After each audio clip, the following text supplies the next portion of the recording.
तर शेवयावरील हा मावा असतो. यांनी सरांनी सांगितलं होतं, बाले सरांनी, की सुरुवात झालेली आहे माव्याची. तर सुरुवात झाली तर याच्या अगोदर तो पसरण्या अगोदर आपण त्याच्यावर अटकाव आणायला हवा. हा काय खूप मोठा कीटक नाही आहे, खूप मोठं नुकसान करेल अशातलाही भाग नाही आहे, पण नको आहे आपल्याला हे कीटक. जे थोडी जरी हानी पोहोचवतं असे कीटक नको आहेत.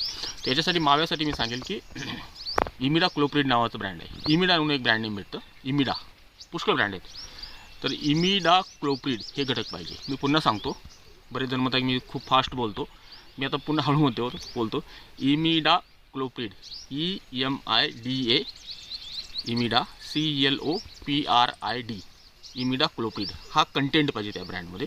हा ब्रँड घ्या. याचा अर्धा ग्रॅम प्रति लिटर घेऊन याची फवारणी करा.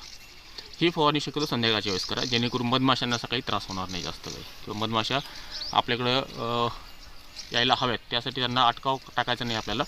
त्यामुळं इमिडा क्लोप्रिडची फवारणी किंवा कीटकनाशकाची फवारणी घेताना शक्यतो संध्याकाळच्या वेळेस घ्या. तर माव्यावर आपण इमिडा क्लोप्रिड